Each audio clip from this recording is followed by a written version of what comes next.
certo. E Caio estava falando aí, né, dessa questão de receber, né, as lideranças, tá? Eu falo assim, Caio vai ver muito os nossos rostos aqui, o meu, do Giba, né? A gente cobra muito, a gente vai para cima, mas essa cobrança é por uma melhoria, né? Porque a gente nasceu, cresceu aqui, quer ver o bairro para cima, para frente. Então a gente vai cobrar bastante, mas, por exemplo, o Queja, a gente desenvolveu uma amizade muito grande, exatamente porque a gente cobra, mas ajuda muito, né? A gente quer ajudar o subprefeito a fazer uma boa gestão e a melhorar o que é preciso. Então, conte com a gente, a Comissão dos Acadêmicos de Direito de São Paulo está muito firme, né? A gente vê nos trabalhos sociais que a gente vem fazendo, agora no decorrer desse mês aí de pandemia, a gente fez entrega de cestas básicas nas comunidades, as pessoas passam as reivindicações para a gente, porque pô, vocês têm contato com o subprefeito, ajuda, fala para ele que está precisando dar um auxílio aqui. Então a gente tem o Giba aí, o Giba é um cara linha de frente, o Giba está no conselho participativo agora, o Fábio. Então a gente pode contar, Caio, que a gente vai ver muito as nossas reivindicações, mas com auxílio e ajuda para resolver. Viu? Obrigado por já chegar se colocando à disposição. Estamos sim, estamos à disposição.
Bacana. A questão do comércio, eu sou comerciante aqui da Avenida do Oratório, né? Me solidarizo muito com os companheiros comerciantes aqui.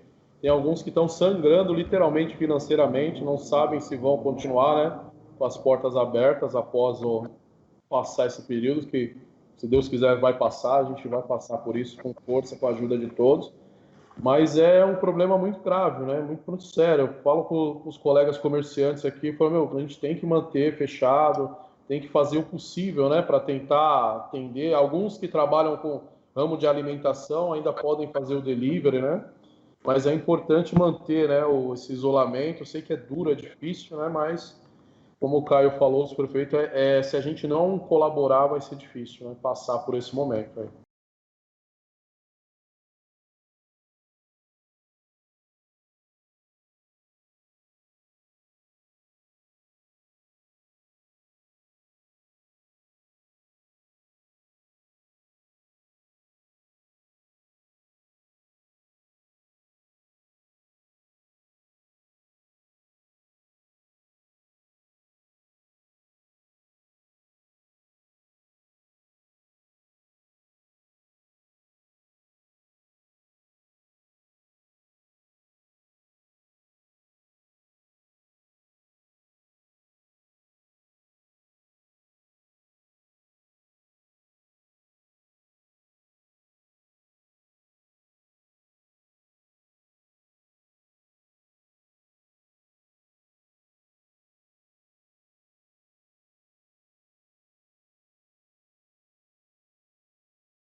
Bom, subprefeito, eu tenho umas perguntas para fazer para o senhor a respeito de recapeamento, né? Aqui onde eu moro, no bairro de Vila Zelina, a gente tem umas ruas que realmente precisam ser recapeadas, né?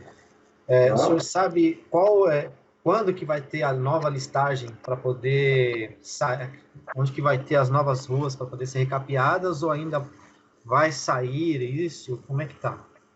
Então vamos lá, a questão do recapeamento, a gente tem o programa Asfalto Novo, que veio crescendo paulatinamente durante essa gestão. Em 20 de agosto do ano passado, no Diário Oficial, saiu a lista das vias que seriam priorizadas para recape daqui em diante.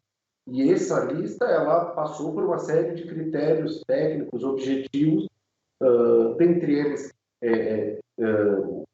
a capacidade de veículos, quantidade de veículos que utilizavam, uma série de outras coisas.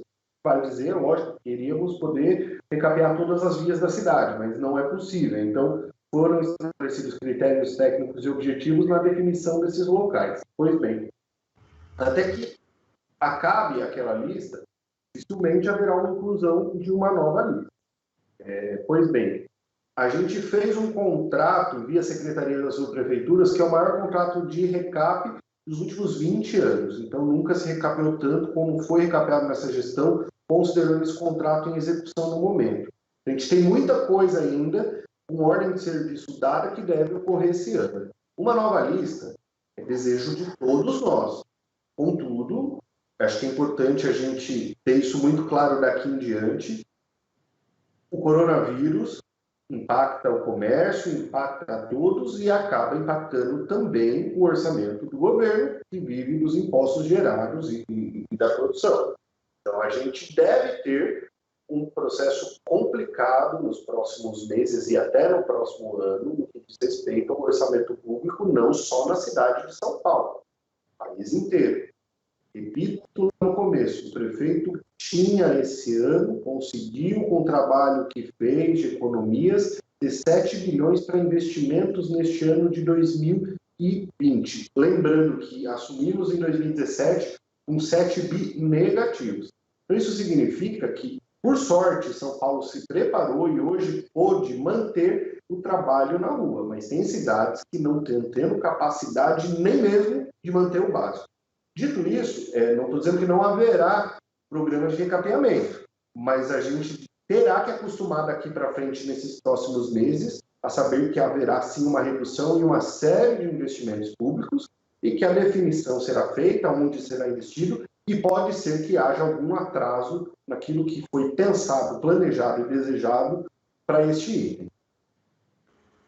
Então, Caio, só vou fazer um complemento, meus amigos. Eu vou falar assim, Caio, o que os munícipes esperam é justamente isso, que os prefeitos regionais chegam e falem com os munícipes, falem assim, igual você está falando a verdade. Isso é assim, pau, pedra é pedra, acabou. É simples, entendeu? É igual a matemática, é lógica, 1 mais 1 é 2, entendeu? Então, é isso que os munícipes esperam, justamente do seu empenho dessa forma, entendeu? Ó, isso aqui vai dar para fazer, isso aqui não dá para fazer. Pronto, e as pessoas já vai ficar ciente que daquilo vai acontecer daqui lá na frente, entendeu? É isso que é importante. Entendeu? Eu falei para vocês um pouco da questão do diálogo, que foi o que a gente fez, e falei também dessa questão de não é todo problema que a gente vai resolver, mas a gente não vai fugir deles, e é um pouco disso. É a forma que o Bruno pede que a gente atue, o prefeito Bruno Covas. Ele é jovem, como eu sou também, a gente tem um jeito diferente de tentar, a gente viveu da democracia, a gente nasceu na democracia, a gente viveu ela de uma outra forma, então a gente fala a verdade. No caso aí da questão do asfalto novo, é muito importante dizer isso. E para todos os demais investimentos, tá? Não é o asfalto novo. A gente vai viver um período nos próximos 6 meses desse ano e no ano que vem, e eu estou falando com sorte no ano que vem, porque dependendo do quanto essa crise se estender, eu estou falando que a gente demora uns 2 anos para se recuperar o país todo. Então, assim, daqui em diante, a gente vai ter que sentar todo mundo na hora que passar isso e ver o tamanho do problema que vai ficar na nossa mão. Isso serve para o comércio, isso serve para a nossa casa, para a nossa família e para a prefeitura também. Serve para todos nós. Vamos ter que repensar tudo a partir passando essa pandemia. Então, hoje, prometer qualquer novo investimento seja em recap, seja em outro item, é muito precipitado. A gente vai precisar esperar e ver qual é o tamanho do problema que essa crise vai gerar.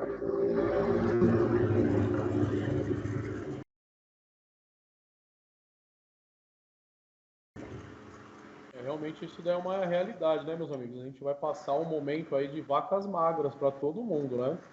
E vai ter prioridades, inclusive, né? Se o investimento vai ser na saúde, que a prioridade é salvar a vida, né, neste momento. Então, realmente, falar um pouquinho do Queja, o Caio, o Queja deixou bem claro na entrevista que a gente fez com ele essa questão, né? De não fazer uma comparação, né? Como se ele fosse um super-herói subprefeito e o próximo não fosse tão bom. Exatamente porque quando ele chegou, ele tinha os cofres abertos exatamente para injetar esse dinheiro em zeladoria e cuidar, né, do que era necessário. Agora, dessa gestão em diante, a gente sabe que o que não pode faltar é trabalho, diálogo, dedicação, desde o porteiro da subprefeitura até o subprefeito. Isso a gente vai cobrar. Agora a gente sabe que é uma nova realidade e que os investimentos realmente em todas as áreas estão comprometidos porque tudo está sendo direcionado à saúde. Então é importante, como o Giba falou, a gente trazer a realidade para as pessoas, para os munícipes, para o cidadão, dentro da realidade do que vai ser possível se fazer ou não. É importante essa verdade, né, para as pessoas. Tem um falso compromisso, né? De agora em diante, nesse momento, a prioridade é a saúde, e daqui em diante a gente vai ver o que a gente vai fazer em todos os aspectos.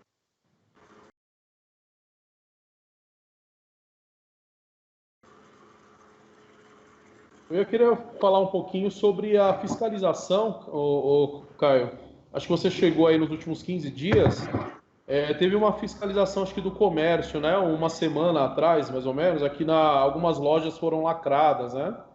Eu queria fazer uma colocação. Eu não estou acusando ninguém, nem falando. Alguns comerciantes reclamaram que os fiscais foram truculentos e trataram os comerciantes como bandidos. Se o senhor participou da ação, sabe se houve algo assim, é até bom para esclarecer, né? Para alguns comerciantes. Não, eu não participo geralmente dessa ação de fiscalização, ela é uma ação rotineira, ela não aconteceu só semana passada. Ela acontece todos os dias. A gente tem um cronograma de atuação. Saber que houve esse tipo de turbulência me deixa muito triste. Até porque a orientação que parte de mim foi assim aquele Ipiranga. No pouco que eu tive chance de conversar com a equipe que faz a fiscalização até agora, ela parte na linha do diálogo, porque a gente já sabe que nesse momento está todo mundo passando por uma situação tão complexa que nosso papel não é piorar, nosso papel é orientar e melhorar a situação. Então, assim, se houve, em nome do servidor que o fez, eu peço desculpa, algum tipo de turbulência. Se houve, e eu farei uma fala com os servidores dessa área, pedindo novamente atenção a isso, não é o nosso objetivo, pelo contrário, a gente para que o diálogo seja o ponto de partida de qualquer ação de fiscalização. Vale dizer também que existe um outro lado, que é, às vezes, o servidor ser encurralado pelo comerciante. Acontece, tá? É inegável que acontece e que também não é correto. Então, assim, acho que a truculência é errada das duas partes, tá? Então, se houve de um lado, peço desculpas e vou trabalhar para que não ocorra mais. Se houve do outro, eu peço que não o faça mais também, porque a ideia nossa é somente orientar. E, no fundo, a gente permanecerá fazendo a fiscalização conforme os decretos do Estado e da Prefeitura. Afinal, somos do corpo executivo. A gente executa a lei, a gente não discute ela nesse momento, a gente somente executa. Se a lei foi posta, a gente está lá para executar. Tá certo? Legal. Como eu falei, né, não acusando nada, foi relatos que eu ouvi, né? E toda história tem outro lado também. Às vezes a pessoa também está nervosa, também agrediu verbalmente o servidor, enfim. Eu conheço os fiscais, né? Não são muitos, são 2 ou 3 normalmente que andam, né? Aqui no carrinho branco. Eles passam aqui na minha porta direto. Eu fiquei surpreso, porque pelo que eu conheço eles não são assim, são pessoas maleáveis, pessoas com bom senso e que fica esclarecido isso, que de ambas as partes vamos manter a calma, né, pessoal? Que a gente precisa juntos passar por esse momento mais uma vez. Muito bem.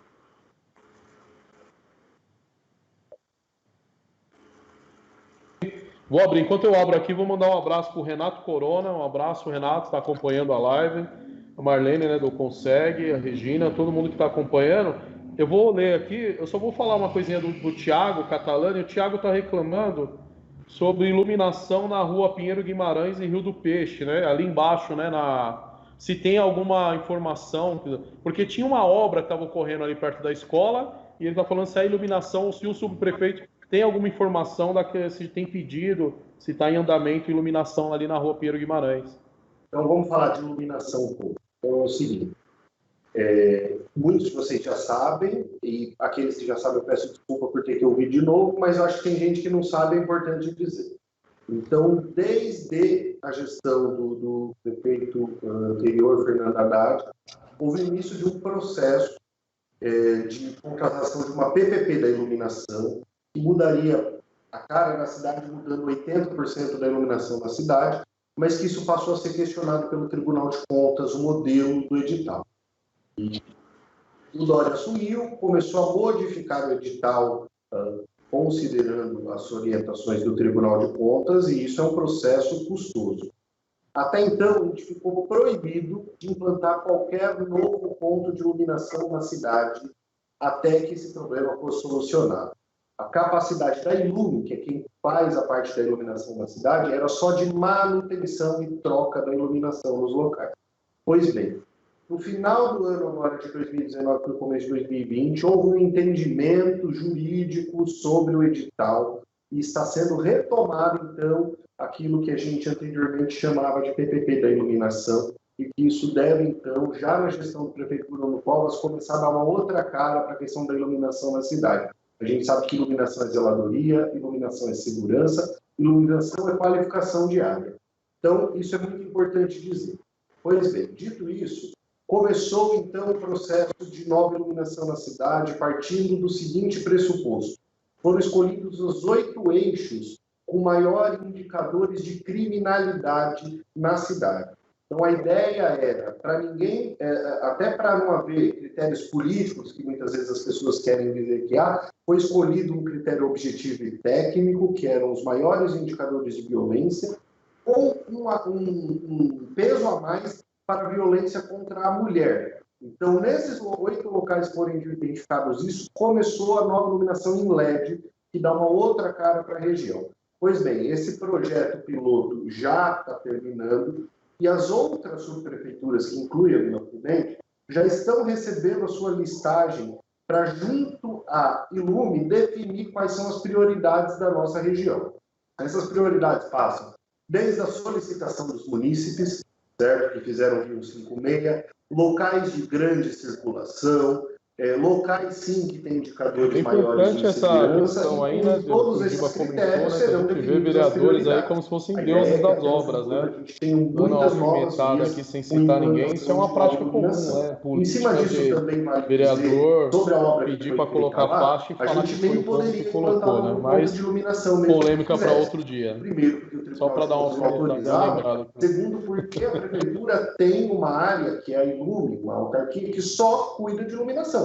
Então, se houver introdução de iluminação, será feito pela Ilume, e que a subprefeitura pode muito bem indicar esses pontos, mas vale dizer, esses pontos serão definidos a prioridade, não pela minha simples indicação, nem pela de ninguém, mas pela junção de critério técnico, que considere sim a solicitação, mas também os indicadores de onde passa. A gente está chegando perto do fim, aqui, 19:05, só para, nesse embalo aí de fiscalização, dar uma lembradinha também da Rua Cavoura, aproveitar que a Marlene do Consegue aqui, Vila Prudente, estava aqui na linha, aqui, né, com a gente, acompanhando o programa. Só vou fazer uma pergunta a Rua Cavoura é um problema grave. Eu só quero que vocês esclareçam só uma coisa para mim. Que ele depende de uma força conjunta do Consegue Vila Prudente e a fiscalização da subprefeitura nos bares já foram ali, né, trocados lâmpada de LED, perfeito? E os moradores só que lá não aguentam muitas mais. vezes É bom sempre estão trazer faixas de vereadores a quarentena resolveu um pouquinho a vida dos moradores. Isso procede? Os bares estão fechados agora, né? Veja, os moradores devem estar agradecendo vereador, esse ponto, né, da quarentena, que os bares não estão mais atuando. representa Mas ali é um o problema muito número de grave, pessoas Caio, que o elegeu. de muito Então, ambulante muito na calçada da importante que cada faculdade vereador e represente os bares que aquele ficam até de número enorme madrugada. de pessoas A que gente vai a botar depois essa democracia demanda me para deu frente. e elegeu. Então, soube na minha chegada, foram os problemas que eu pedi que é o número de solicitações, as solicitações onde são feitas, e as solicitações incluem não só os vereadores atacados, como seus eleitores. Nesse período de quarentena, a gente fazer qualquer avaliação a partir, mas eu agradeço de alguns desses lugares, mas não como um critério político, mas mostrando que há evidência da nossa situação, que tem um número alto de solicitações e que há todos esses critérios que eu passei, e ele seja um dos escolhidos, um desses locais que por ele foi indicado. Então, assim, a participação de um vereador para a democracia, para o legislativo, um barulho aí, é muito importante e é possível, sim, que eles tenham participado de várias dessas indicações, mas não a partir de um critério político, e sim de um critério ético. Legal, sanada a minha dúvida. Complementar aí, Fábio? Então, eu falo a respeito do Thiago, que a gente mora na mesma rua, e ele já tinha falado para mim, falou, fala com o subprefeito, fala com alguém para a gente tentar colocar luz de LED aqui na rua. Tá aí, Thiago.